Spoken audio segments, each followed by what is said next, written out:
وہ سیدھا شیفان کے فلیٹ میں آیا۔ اس فلیٹ میں فی الحال صرف شیفان ہی رہتا تھا۔ اس کی ایک بہن تھی جو کہ باہر پڑھنے گئی تھی۔ فلیٹ چھوٹا تھا مگر بے حد صاف ستھرا اور خوبصورت۔ بولو کیا بات تھی؟ وہ صوفے پر بیٹھا اس سے مخاطب ہوا۔ شیفان سامنے ہی بنے اوپن کچن میں ایس اور اپنے لیے کافی بنا رہا تھا۔ گاڑی کے پیچھے ٹرپل ایس انسپیکٹر بٹ کے بارے میں کچھ رپورٹ ملی ہے۔ وہ آج کل 115 کچھ زیادہ ہی دکھائی دے رہا ہے۔ جہاں بھی یہ کار ہوتی ہے وہ کچھ فاصلے پر پایا جاتا ہے، اور شہریان ایس 115 اس کا کہنا ہے کہ یہ محض ایک اتفاق ہے۔ شفان استہزا ہنسی ہنستا بولا کہ گاڑی کا نمبر تھا۔ لگتا ہے بٹ کو اپنی جان بھاری لگنے لگی ہے، اس کی یہ مشکل میں جلد ہی حل کر دوں گا۔ اور کوئی خبر؟ ہاں، ملک بہت خاموش بیٹھا ہے اور اس کی یہ خاموشی مجھے ہضم نہیں ہو رہی۔ وہ کافی کا مگ اسے پکڑاتا بولا۔ اس کی خاموشی کی وجہ میں جانتا ہوں۔ شہریان کافی کا گھونٹ پیتا پرسکون انداز میں کہنے لگا، کیا وجہ ہے؟ عنایہ ملک ہنوز پرسکون تھا۔ کیا مطلب؟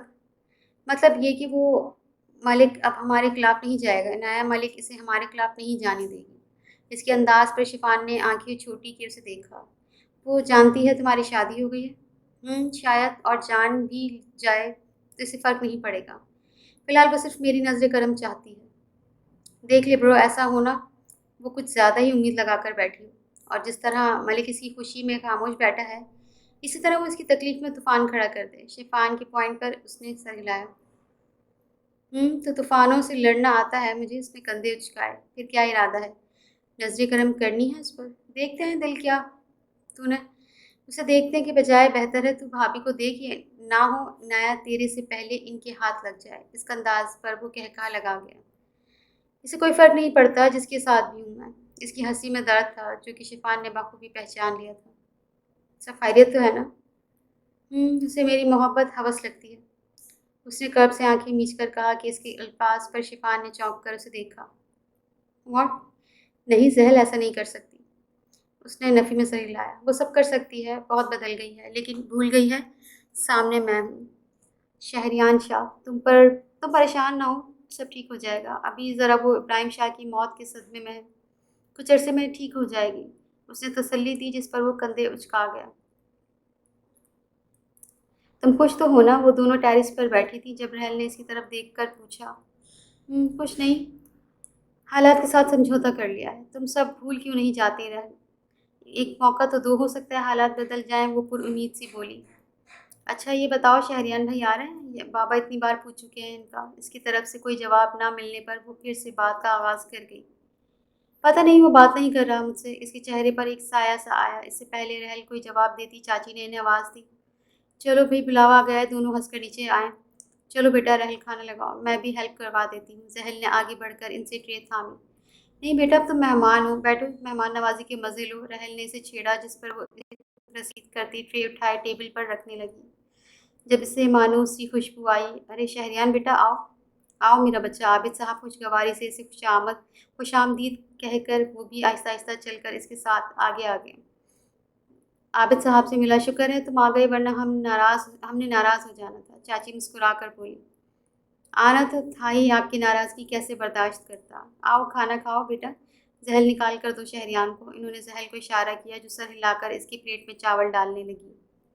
میں خود ڈال لوں گا۔ اس کے ہاتھ سے ٹرے لے کر وہ خود سے نکالنے لگ گیا۔ اس کی سرد موہری پر وہ اسے گھور کر اسے ساتھ بیٹھتی اس کے پاؤں پر پاؤں مار گئی، مگر یہاں فکر اسے تھی وہ ہنوز کھانے سے انصاف میں مصروف ہو گیا۔ رات کا کھانا اچھے ماحول میں کھایا گیا۔ شہریان بیٹا کافی لوگی یا چائے؟ عابد صاحب نے مسکرا کر پوچھا۔ میں تو کافی لوں گا، لیکن اگر رحل بنائے گی تو۔ اسے اٹھتا دیکھ کر وہ رحل سے مخاطب ہوا۔ اچھا چلو زحل، تم ان سب کے لیے چائے بنا لو، میں کافی بناتی ہوں۔ اس کے کہنے پر وہ منہ مسل کر کچن میں گھس گئی۔ بلا وجہ کا ایٹیٹیوڈ دکھا رہا ہے۔ کون؟ خود سے مخاطب تھی جب رحل نے اس سے سوال کیا۔ تمہارا بیسٹی۔ ہاں، ایٹیٹیوڈ تو شروع سے ہی اس کا بہت ہے، لیکن یہ بتاؤ تم دونوں میں کوئی انبن ہوئی ہے کیا؟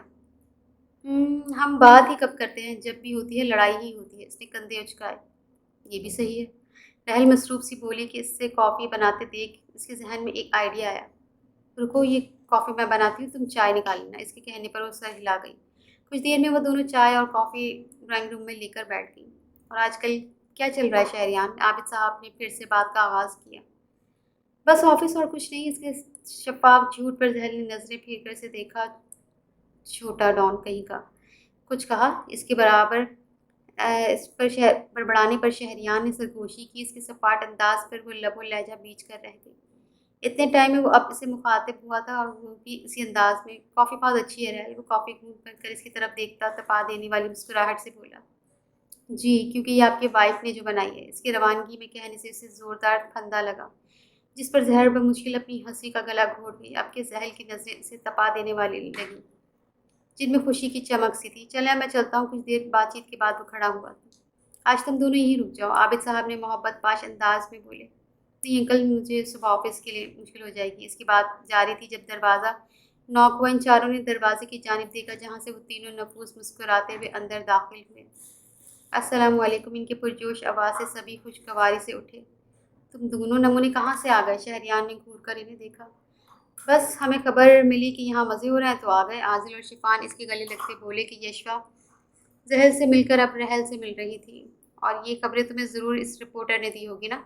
زحل نے رحل کی طرف اشارہ کیا، جس پر وہ کندھے اچکا گئی۔ چلو یہ تو اور اچھا ہو گیا، آج پھر بوائز انجوائے کریں گے۔ عابد صاحب نے انہیں چھیڑا، جس پر سب کہکا لگا گئے۔ بٹ مجھے گھر آپ کہیں نہیں جا رہے شہریان بھائی، رحل نے اس کی بات بیچ میں اچکی تھی، جس پر وہ ہتھیار ڈال گئے۔ حریم بیگم کی عدت میں ہونے کے باعث رحل کی والدہ زیادہ تر ان کے ساتھ ہی رہتی تھی۔ ان کا کمرہ ڈرائنگ روم کے ساتھ ہی نکلتا تھا۔ ان سب کے کھلکھلانے کی آوازوں سے وہ جی اٹھی تھی۔ رات کے 12 بجے عابد صاحب نے اپنے کمرے میں آرام کے لیے چلے گئے۔ مووی دیکھیں؟ عازل کی فرمائش پر سب نے ہی تاکید کی، سوائے اس کھڑوس کے جو کہ جب سے صرف تھوڑا ہی بہت ہی بول رہا تھا۔ وجہ شاید زحل کی موجودگی تھی۔ مووی لگاؤ تم لوگ، ہم کچھ اسنیکس بنا کر لاتے ہیں۔ زحل مسکرا کر اٹھی، کچن کی طرف بڑھ گئی کہ اس کے جاتے یشوا بھی اس کے پیچھے آ گئی۔ تم دونوں میں کچھ چل رہا ہے کیا؟ مطلب کوئی ناراضگی وغیرہ؟ یشوا کے سوال پر وہ تلخی سے مسکرائی۔ ہمیں تو اتنے عرصے سے صرف دشمنی ہی ہے، چکن نگیٹس فرائی کرتے ہوئے وہ سپاٹ انداز میں بولی۔ اور تم دونوں میں اب بھی ناراضگی ہے، شادی کے بعد بھی؟ یا خدا یہ زحل تم کیا کر رہی ہو؟ میں اس رشتے کے لیے راضی نہیں تھی، لیکن موم نے مجھے مجبور کر دیا۔ اب میں اس سے زیادہ کچھ نہیں کر سکتی تم لوگوں کے لیے۔ پہلے بھی میں ایک بار زندگی برباد کر چکی ہوں اپنی، اب مزید کر رہی ہوں۔ اس سے زیادہ تم لوگ کیا چاہتے ہو؟ میں خود کو ختم ہی کر دوں؟ تمہیں اللہ پر بھروسہ نہیں ہے کیا؟ اس کی مایوسی پر یشوا نے پر امید انداز میں اس سے پوچھا۔ اللہ، وہ تو میری جان ہے۔ اللہ کے نام پر ہی اس کے چہرے پر چمک آئی تھی۔ اللہ اور جان مطلب؟ ہاں، میرا رب ہی میرا سب ہے۔ وہ نہیں تو کچھ نہیں، کچھ بھی نہیں۔ میرا اللہ یعنی میرا سب کچھ۔ وہ خوشی دے تو خوش، اور درد ملے تو سر آنکھوں پر۔ وہ محبوب ہے، اس کا درد بھی منظور ہے، اس کے ایک اشارے پر جان بھی حاضر ہے۔ وہ بہن سے بولی، سب روٹ جائے، سب ٹوٹ جائے، میرا رب مجھ سے راضی ہو، بس یہی میری آخری بازی ہو۔ جب تمہیں اتنی ہی محبت ہے رب سے، تو اس کے کیے ہوئے فیصلے سے کیوں منہ موڑ رہی ہو زحل؟ اس کے سوال پر زحل نے چونک کر اسے دیکھا۔ یہ بات تو اس نے کبھی سوچی ہی نہیں تھی کہ اللہ جانتے ہیں کہ میں نے کیا کچھ سہ کر اپنے آپ کو ایک نئی زحل بنایا ہے، کن کن درد سے گزری ہوں میں۔ سب کچھ تو قربان کر دیا تھا میں نے اس پر، اور اس نے کیا دیا مجھے؟ درد دیا، تکلیف دی۔ ایسے میں اگر کوئی میرے درد کا گواہ ہے تو وہ صرف میرا رب ہے، جس کے آگے جائے نماز پر بیٹھ کر میں نے نہ جانے کتنی ہی راتیں رو رو کر گزار دی ہیں۔ اور اب میں پھر سے وہیں چلی جاؤں جہاں سے مجھے نکلنے میں 5 سال لگے۔ اس کی آنکھوں میں نمی تھی۔ تم ٹھیک ہو زحل، اپنی جگہ بالکل درست ہو، لیکن تم خود ہی تو کہہ رہی ہو نا کہ رب سے ملا درد بھی سر آنکھوں پر۔ تو پھر اگر شہریان بھائی تمہارے لیے درد ہی ہے، تو اس درد کو تم اللہ کی طرف سے ملا ہوا درد سمجھ کر ایک موقع دو۔ کیا پتہ تمہارا یہی درد تمہارے سکون میں تبدیل ہو جائے۔ اس کے الفاظ سے دل پر مرہم کی طرح کام کر رہے تھے۔ چلو یہ چائے کی ٹرے تم پکڑو، میں یہ لے کر آئی۔ بات کو بدل کر وہ اس کے ہاتھ میں ٹرے پکڑا گئی، جس سے تھام کر یشوا منہ بنا کر کچن سے نکل گئی۔ اس کے نکلتے ہی وہ دروازے کے پیچھے سے نکلا۔ اس وقت وہ پانی کا جگ لینے کچن میں آیا تھا، جب ان کی باتوں سے اس کے قدم جکڑ گئے۔ سب ہی اس کھڑوس کی حمایت میں لگ گئے ہیں۔ خود سے بڑبڑائی، کچھ کہا؟ شہریان کچن میں داخل ہوا، جب خاموشی میں اچانک سے اس کی آواز سے وہ چھل کر رہ گئی۔ اس کے چلنے پر گرم تیل اس کی چھینٹیں اس کے ہاتھ پر گری تھیں، اور اس کے کرانے پر وہ تیزی سے اس کی طرف بڑھا۔ اس کے ہاتھ سے ہاتھ کھینچ کر اس نے اپنے سامنے کیا، جو سرخ ہو چکا تھا۔ ایک خونخوار نظر اس پر ڈال کر وہ فریج کی طرف بڑھا۔ سچ شکر کہ وہ کریم موجود تھی۔ وہ بنا کچھ کہہ کر وہ کریم اس کے ہاتھ پر لگانے لگا۔ اس کا انداز بظاہر غرض تھا، لیکن اس کی ہر نظر وہ خود پر محسوس کر رہا تھا۔ چھوڑو، نگٹس جل جائیں گے میرے۔ اس سے ہاتھ چھڑوا کر وہ تیزی سے چولہے کی طرف بڑھی۔ پانی کے نیچے مت کرنا بات۔ ایک نظر اس پر ڈال کر وہ باہر نکل گیا۔ اس کے بے رخی پر بے فکر مند انداز پر زحل کی بیٹ مس ہوئی تھی۔ زحل روم میں آئی تو وہ اسے گٹار پکڑے بیٹھا نظر آیا۔ ارے آ جاؤ زحل، شہریان بھائی گانا گانے لگے ہیں، یشوا نے پرجوش انداز میں کہا۔ بٹ ہم تو مووی دیکھ رہے تھے نا۔ ہاں پہلے شہریان بھائی گانا گائیں گے، اس کے بعد ہم مووی دیکھیں گے۔ رحل اس کے ہاتھ سے ٹرے لے کر اسے اپنے ساتھ بیٹھا گئی۔ وہ اس کے سامنے تھا، اس کا دل زور زور سے دھڑک رہا تھا۔ کتنی مشکلوں سے وہ اس کی آواز کے سحر سے نکلی تھی۔ جب سے وہ شہریان اسے چھوڑ کر گیا تھا، وہ روز اس کی ریکارڈنگ سنتی تھی، جس میں اکثر ہی وہ گنگناتا تھا گٹار کی آواز سے۔ ایک بار پھر وہ ماضی کی یادوں سے نکلی، آج اسے زندگی نے پھر وہیں لا کھڑا کر دیا تھا۔ گٹار بجنا شروع ہوا اور اس کے ساتھ ساتھ اس کا دل بھی ڈوب کر ابھرا تھا۔ تو ہی یہ مجھ کو بتا دے، چاہوں میں یا نہ، اپنے دل کا تو بتا دے، چاہوں میں یا نہ۔ کمرے میں یہ اس وقت صرف اس کی آواز تھی، جس کے سحر کے سب دم سادے سن رہے تھے۔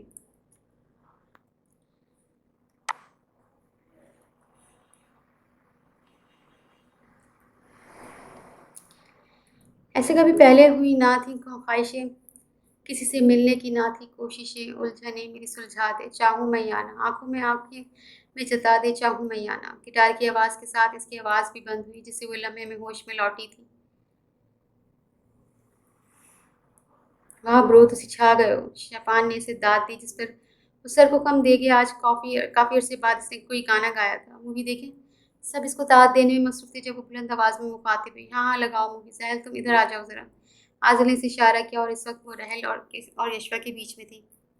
اچھا۔ وہ اس کا اشارہ سمجھ کر بہانہ بنا کر یشوا کے پاس سے اٹھی، جہاں فوراً عادل بیٹھ گیا۔ آپ ادھر بیٹھ جاؤ نا۔ اب وہ یشوا کے سر پر تھی، جو کہ اپنی جگہ چھوڑنے کو تیار نہیں تھا۔ نہ چاہتے ہوئے بھی وہ اس کے ساتھ آ کر بیٹھ گئی، جس پر راہل نے شفان کو آنکھوں ہی آنکھوں میں داد دی۔ مووی کے دوران اس نے اپنے کندھے پر نرم لمس محسوس ہوا۔ نظر اٹھا کر دیکھا تو دشمن جہاں اس کے کندھے پر سر رکھے سو چکی تھی۔ ایک دل فریب مسکراہٹ نے شہریان کے ہونٹوں کا احاطہ کیا۔ یہ اتنے وقت میں پہلی بار تھا جب وہ مسکرایا تھا۔ اگلے ہی لمحے کو اس کے گرد اپنا حصار باندھ گیا۔ کتنی مشکل ہے تم سے دور رہنا، اس کے گرد حصار باندھے وہ سرگوشی میں بولا۔ رات کے 3 بجے مووی ختم ہونے پر وہ سب اپنے اپنے روم میں جانے کے لیے بے قرار تھے۔ زحل اب اس سے کچھ فاصلے پر سوئی ہوئی تھی۔ بھائی میرا کمرہ بتا دو، میں تو سونے جاؤں، عادل نے جمائی روکتے بولا۔ آپ دونوں کو میں گیسٹ روم میں چھوڑ آتی ہوں، یشوا میرے ساتھ ہی سو جائے گی اور شہریان بھائی زحل کے روم میں سو جائیں گے۔ راہل نے تفصیلی فیصلہ سنایا۔ اوکے چلو جی۔ ایک ایک کر کے وہ سبھی روم میں نکل گئے۔ اس نے نظر اٹھا کر اپنے ساتھ لیٹی اس خوبصورت لڑکی کو دیکھا۔ ایک سردا بھر کر وہ اپنی جگہ سے اٹھ کر اسے بازوں میں بھر کر اسے روم کی طرف چل دیا۔ کیا کہہ کر سوتی ہو تم، کیا کھا کر سوتی ہو تم بیبی گرل؟ اگر یہی حرکت میں نے تمہارے ہوش میں کی ہوتی تو اس وقت تک تو میرے ہاتھ توڑ چکی ہوتی تم، مسکرا کر کہتا وہ اسے بیڈ پر لیٹا گیا اور خود سامنے صوفے پر جا کر لیٹ گیا۔ اسے دیکھتے دیکھتے کب اس کی آنکھ لگی اسے اندازہ نہیں ہوا۔ فجر کی اذان کی آواز پر اس کی آنکھ کھلی، وضو کی نیت سے وہ اٹھی۔ میں یہاں کیسے آئی؟ اس کا جواب اسے سامنے صوفے پر لیٹا دکھائی دیا۔ اوہو ایٹیٹیوڈ تو دیکھو، صوفے پر لیٹے ہیں جناب، کھڑوس کہیں کا، خود سے کہتی وہ واش روم میں گھس گئی۔ چند لمحوں میں وہ باہر آتی جا نماز پر بیٹھ گئی۔ آج 2 دن بعد اسے فجر کی نماز نصیب ہوئی تھی۔ اس کی آنکھ کھلی تو اسے جائے نماز پر بیٹھی نظر آئی۔ کچھ سوچتے ہوئے آہستہ آہستہ سے اس کے پاس جا کر بیٹھ گیا۔ کیا مانگتی ہو رب سے؟ اس کے حجاب میں لپٹے چہرے سے وہ سیدھا اس کے دل میں اتر رہی تھی۔ صبر، مختصر سا جواب آیا۔ کیوں؟ تمہیں صبر کی ضرورت کیوں ہے؟ تمہیں جھیلنے کے لیے مجھے صبر مانگنا چاہیے، وہ شرارت سے بولا۔ اس کی طرف سے کوئی جواب نہ پا کر اس نے اس کا چہرہ اوپر اٹھایا، جو کہ پوری طرح بھیگا ہوا تھا۔ اسے روتا دیکھ کر وہ ایک دم ہی گھبرا گیا تھا۔ کیا ہوا؟ درد ہو رہا ہے کیا ہاتھ میں؟ بتاؤ کیا ہوا؟ اس کے سوال پر اس نے سرخ آنکھیں اٹھا کر اسے دیکھا۔ ادھر تو کچھ نہیں شہریان شاہ، جو تم نے مجھے دیا ہے۔ میں نے تمہیں کوئی درد نہیں دیا، میں نے تمہارے لیے آسانی کی تھی۔ اس وقت اگر تم میرے ساتھ رہتی تو تکلیف میں رہتی۔ اس کی بات مکمل ہونے سے پہلے وہ چک گئی۔ نہیں، یہی تمہاری غلط فہمی ہے شہریان شاہ کہ تم نے اس وقت جا کر صحیح کیا تھا۔ تم جانتے تھے میں نہیں رہ سکتی تمہارے بغیر، تم جانتے تھے مجھے نیند نہیں آتی تمہارے بغیر، تم جانتے تھے میں مر جاؤں گی جب ہی تم نے مجھے تکلیف دی۔ تم نے اپنے ڈیڈ کی موت کا بدلہ پہلے پرانی زحل کو مار کر لیا، پھر میرے ڈیڈ کو مار دیا تم نے شہریان۔ تم اتنے پتھر تو نہیں تھے کبھی، کیوں کیا تم نے میرے ساتھ ایسا؟ اس کی آواز اب بلند ہو چکی تھی۔ اتنے سالوں کا غبار وہ آج نکال رہی تھی، اس کی ہر بات میں سچائی تھی۔ چلو مان لیتے میں سب جانتا تھا، لیکن میرے ڈیڈ کو مارا تھا تمہارے ڈیڈ نے۔ جس پلان کا حصہ کہیں نہ کہیں تم بھی تھی۔ میرے ڈیڈ کا خون اتنا ہلکا نہیں تھا کہ میں ان کے قاتل کے ساتھ تعلق رکھ لیتا۔ یہ کہہ کر وہ اٹھ کر آواز کے پیچھے سہیل بھی کھڑی ہوئی تھی۔ میں نے نہیں مارا سکندر انکل کو، میرے ڈیڈ نے بے قصور تھے، ہمیں تو پتہ بھی نہیں تھا یہ سب ہو جائے گا۔ تم سوچو میرے ڈیڈ کو کیا دشمنی ہوگی سکندر انکل سے۔ اتنے سال تم مجھ سے اس گناہ کی سزا دیتے رہے جو میں نے کیا ہی نہیں۔ اس کی آواز میں درد تھا لیکن اس کی بات پر وہ چونکا۔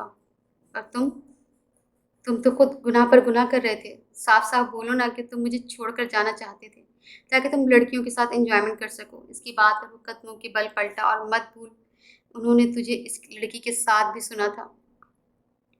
نہیں، اس نے لڑکی کی آواز نہیں سنی تھی۔ اسے کچھ دن پہلے شفان سے ہوئی گفتگو یاد آئی۔ ہاں تو میں ایک مافیا لیڈر ہوں، میں نے ایک نہیں ہزاروں لڑکیوں کے ساتھ راتیں گزاری ہیں۔ اور تم کس حیثیت سے یہ بات مجھ سے کر رہی ہو؟ جب بیوی شوہر سے کہہ دے کہ وہ حوث پرست ہے تو اس بیوی کو یہ بات پوچھنے کا کوئی حق نہیں کہ وہ رات میں کہاں تھا اور کس کے ساتھ تھا۔ اس کے ڈھار سے وہ بے یقینی سے پیچھے ہوئی۔ تم سے پہلے بھی میرے پاس بہت لڑکیاں تھیں اور تمہارے بعد بھی، لیکن تم میرے لیے سب سے الگ تھی۔ تم وہ واحد لڑکی تھی جس پر حق رکھنے کے باوجود میں نے کبھی اسے نہیں چھوا۔ پھر بھی میں تمہاری نظر میں حوث پرست ہوں، اس نے طنز کیا۔ تم انہی کے ساتھ رہتے ہو نا، پھر کیوں آئے پھر تم میری زندگی میں؟ کیوں مجھے خود سے محبت کروائی؟ کیوں تکلیف دی مجھے؟ تم نے جان کر اس دن اس لڑکی کو فون تھمایا تھا۔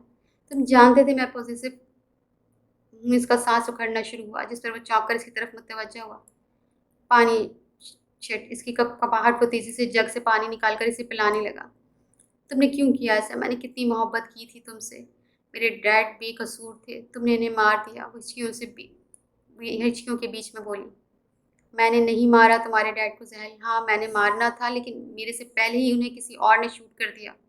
میں گناہ گار نہیں ہوں تمہارے ڈیڈ کا۔ وہ اس کے بال سہلاتا نرمی سے بولا، اس کا رونا اسے مزید تکلیف دے رہا تھا۔ تم نے مجھے تو مار دیا نا، تمہیں کیوں میری یاد آتی؟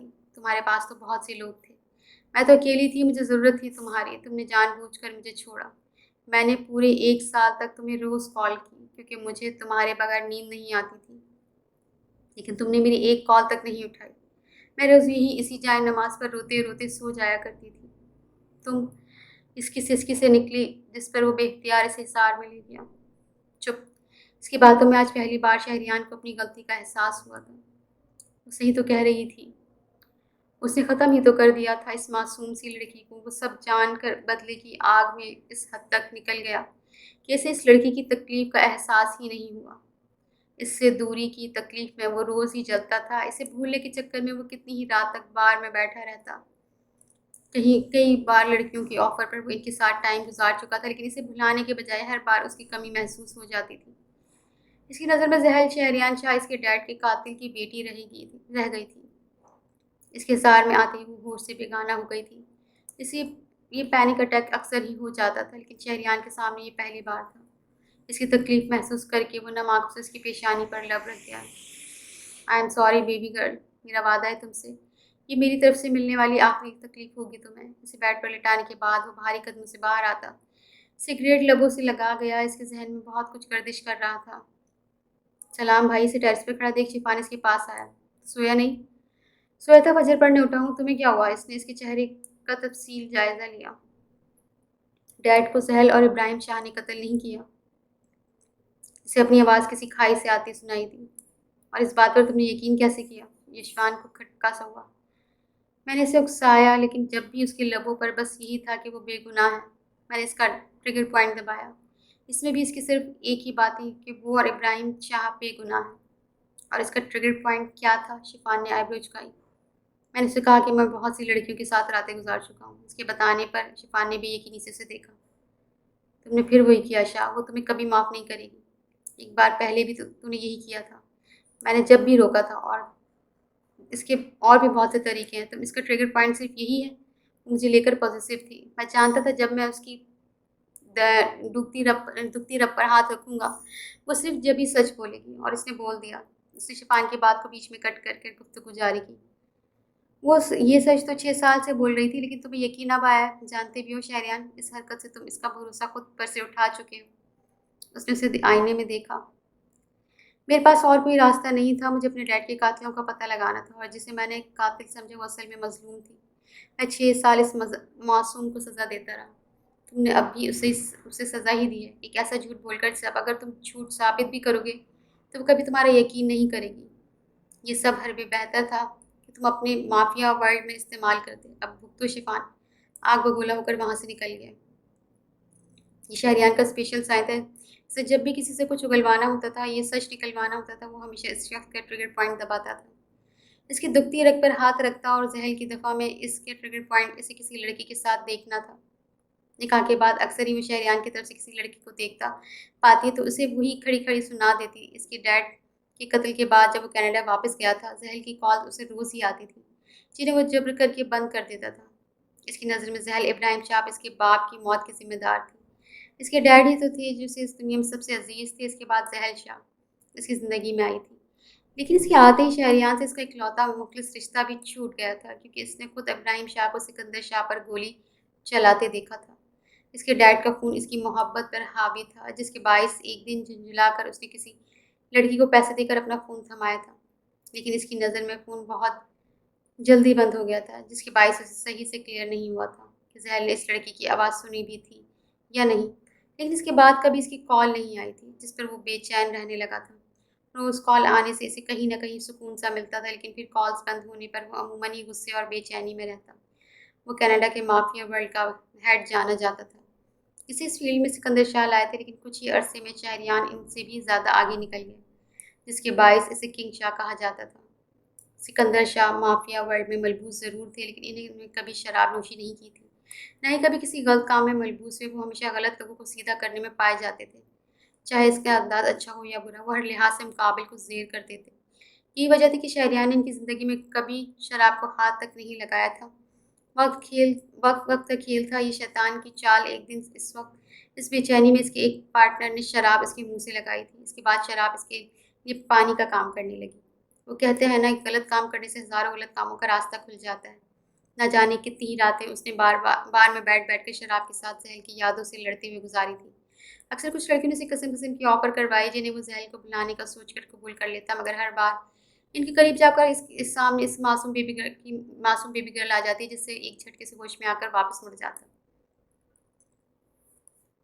آج بھی اس نے جا کر اس کا ٹریگر دبایا تھا اور جانتا تھا زحل اس کی بات پر پینک ہو کر سچ اگلے گی۔ اس عرصے میں یہ آج پہلی بار تھا جب وہ اسے اپنے دل کی بات کر رہی تھی، اور اس سے زیادہ اچھا موقع اسے نہیں ملا تھا جس پر وہ اس کی دکھتی رگ دبا گیا۔